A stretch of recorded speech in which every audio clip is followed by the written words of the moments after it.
The National Student Financial Aid Scheme says it has started with a process where students who are found to have been funded based on incorrect information are immediately defunded.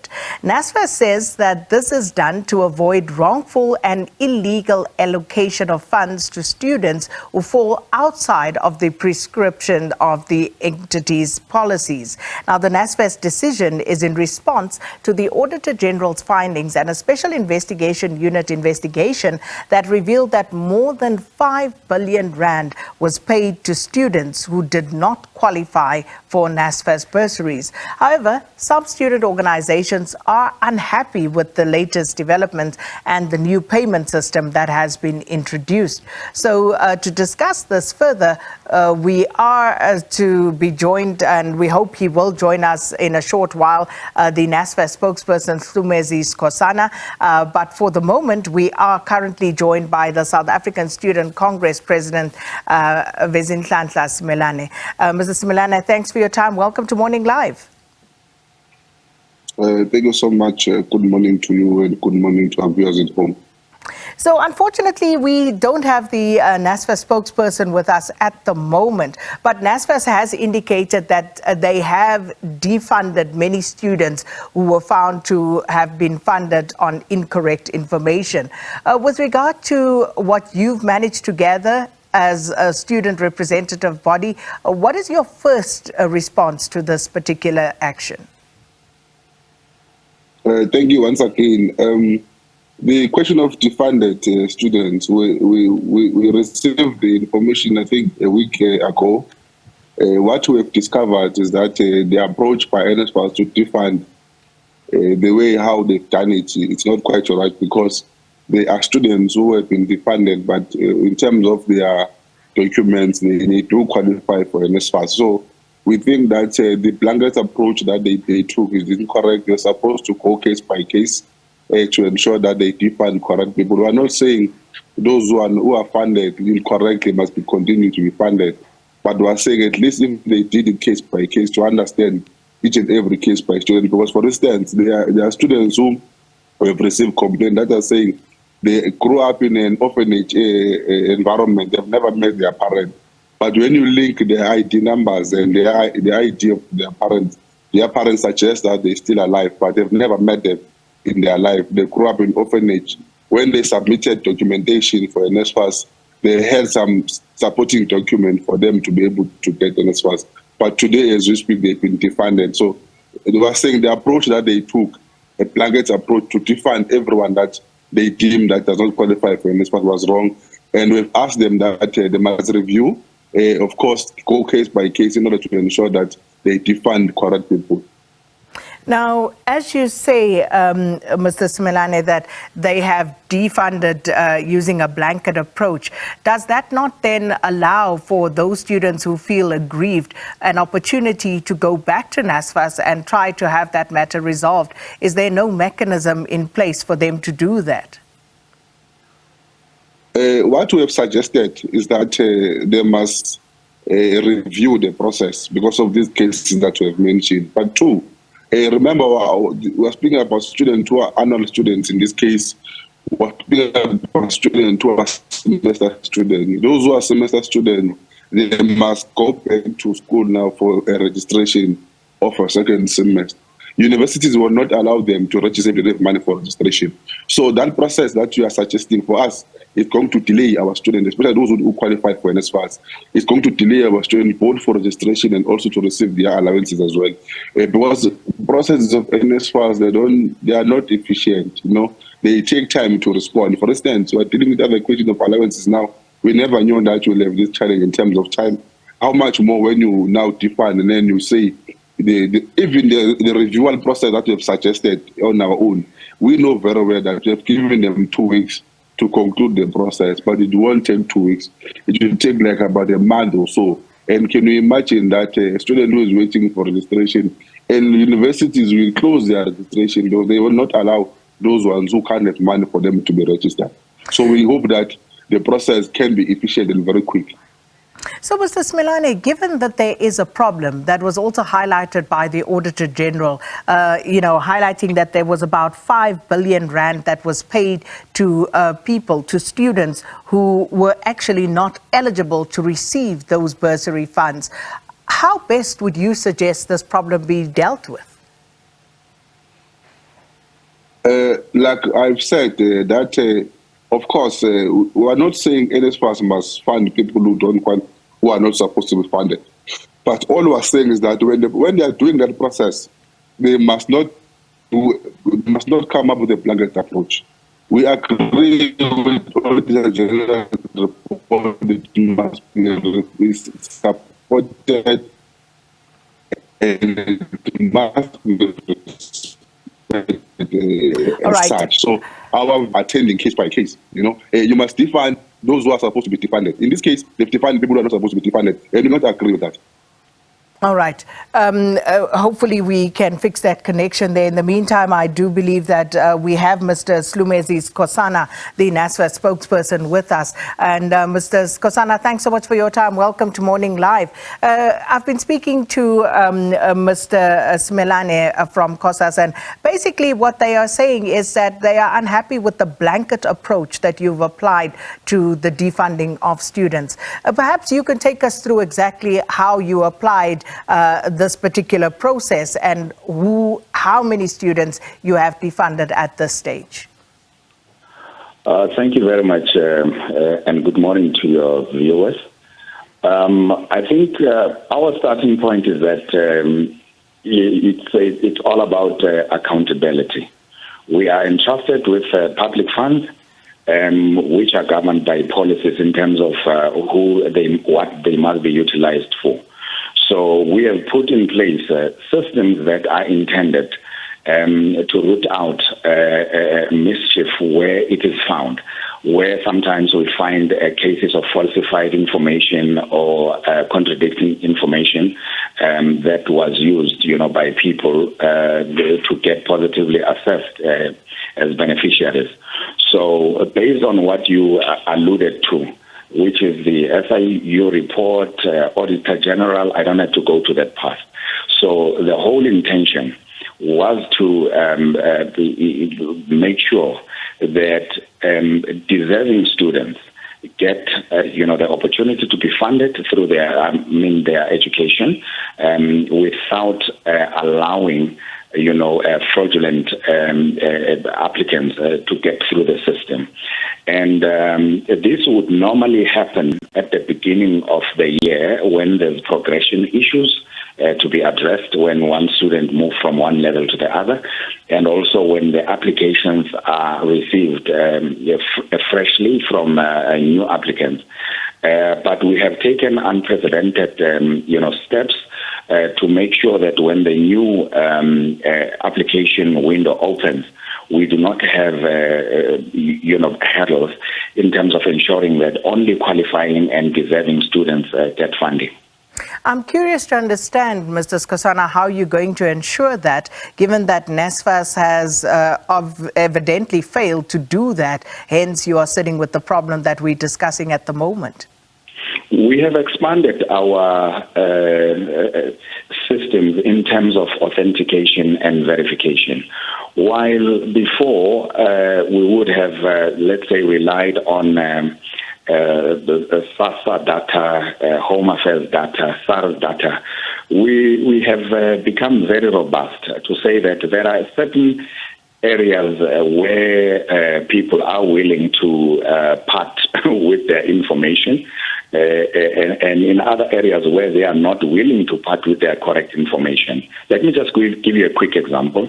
You might find a parent that does not appear on SASA as somebody that is earning some kind of money, but if you go to Very Credit, they will reveal on those platforms that this is how much they earn. They can actually afford, to pay.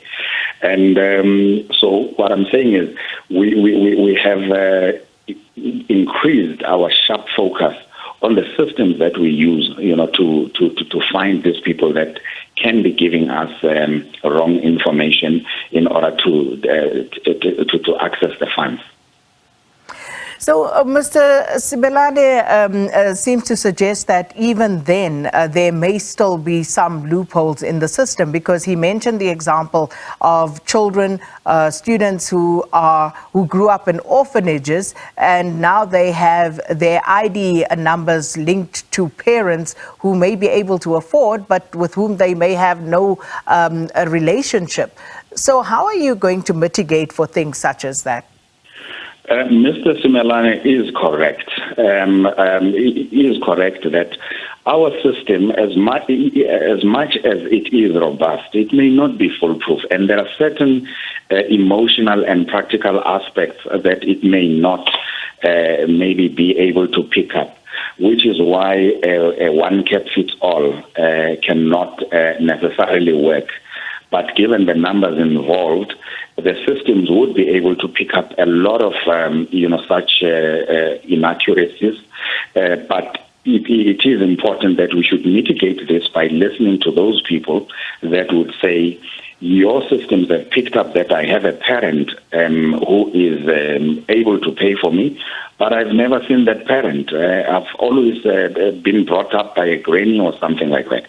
And then for that purpose, we have a process where they can call in and make representations.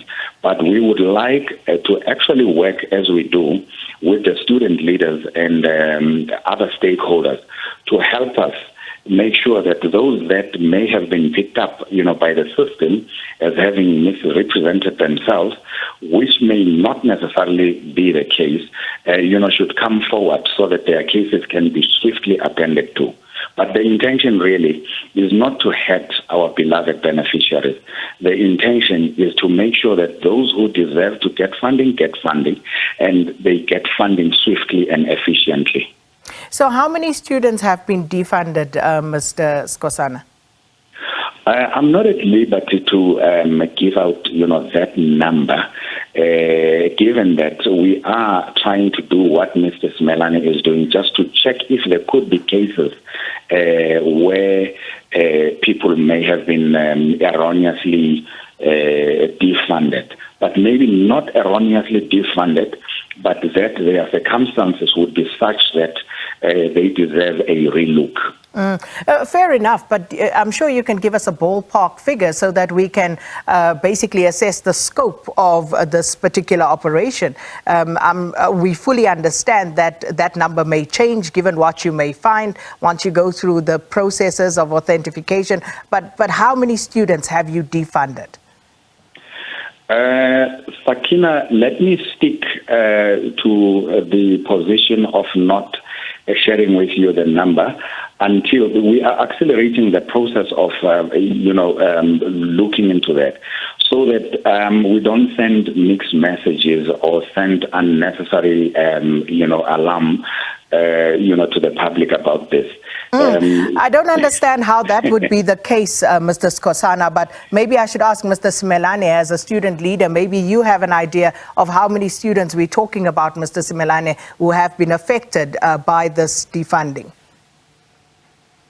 No, thanks once again. The information that we got, but I thought that maybe Mr. Skosana would be able to confirm the numbers, but we've got the information that there are more than 40,000 students who have been defunded. So, but of course, that is subject to be corrected by NSFAS official. But I don't know if he is not in a position to give us exact numbers, because we need to know how many people have defunded so that you can be able to deal with issues moving forward.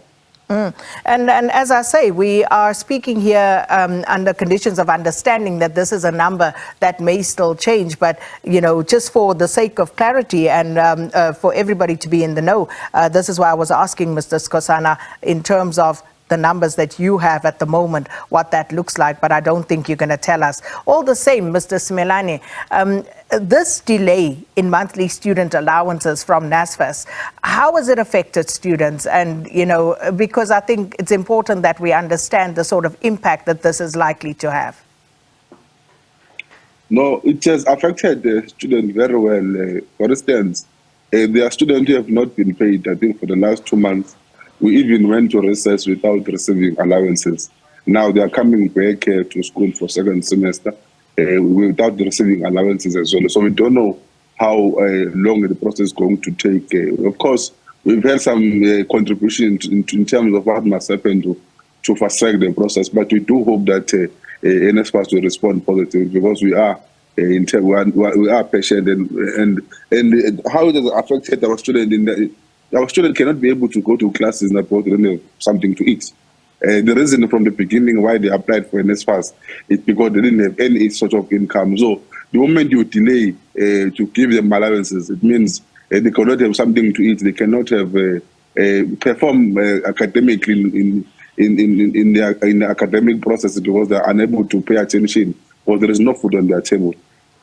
So are you able to give us a sense of residences, for example, Mr. Simelane? How many students have actually had to vacate because they haven't received allowances? We are about to come from recess now, so all universities have closed. We're opening, TTS opened, some are going to open this week, and then some are going to open next week. So we'll then be able to get specific numbers in terms of how many of those ones have not received the allowances. In TUT, I know NSFAS funds around about 25 students, 1,000 who are funded by NSFAS. I think half of that have not received their allowances, but we are yet to get a proper state from NSFAS in terms of how much of the process. But our last report told us that 50% of them have not received their allowances. So we're about to get proper information as when schools are opening. But what I can tell you is that all universities are being affected. So it varies in terms of numbers, but all of them are affected. But we're going to get proper state when we have opened all universities and colleges. Mr. Skosana, from NSFAS's side, in terms of students who have not received their allowances, even though they may have been approved, are you able to give us an update on that situation? Yes, definitely. Last week, after the meeting we had with the student leaders as well as our direct payment partners, NSFAS committed to two main things, among others. One of them was to pay allowances for beneficiaries whose registration data has been received and successfully validated, and who have onboarded on the new system by Friday last week, the 14th of July. And I'm happy to report that we were able to meet that commitment and deadline. On Friday, we released the payment for up to 75%, of people, or rather beneficiaries, whose registration data had been received. So I can confirm that with certitude. And the second thing that we committed ourselves to as NSFAS was to dispatch teams of that are capacitated to assist the students on all campuses with the onboarding process. And that started today, being Monday, the 17th of July. And I'm only aware of one institution that had said they cannot receive the team because their students are doing online registration and they are only coming back to the campus next week. But for those institutions that are opening this week, from today, tomorrow, we have teams on site dispatched to assist students with onboarding process. The idea being that they must be swiftly onboarded and their allowances paid as soon as possible. We have actually done something unprecedented in the sense that under normal circumstances, we would run the payment for both TVET colleges and universities on the 25th and the last day of the month, respectively. But this time around, we did something unprecedented by effecting a mid-month payment, which we did last week on Friday, given the urgency and the gravity of this whole situation. And because of the teams that are on site or on campuses, we really want to make sure that we will pay as and when they are onboarded. so that come the end of the month, which would be the next payment run on the 31st, we've got everybody covered. And we're out of time, so we have to leave it there. But final question, Mr. Skosana, do you plan on recovering the money that was unduly paid to some students? At this stage, we will make proper representations to powers that be. We do not as yet have a program of action, except that if an element of mischief is discovered, you are immediately defunded. We cannot delay or prolong, falsified information being used to get continued support. That's the only position that we're taking. We'll leave it there. Thank you so much to both of you, gentlemen. South African Student Congress SASCO President Vezinhlanhla Simelane, as well as the NSFAS spokesperson Slumezi Skosana, speaking to us about students who have been defunded by NSFAS.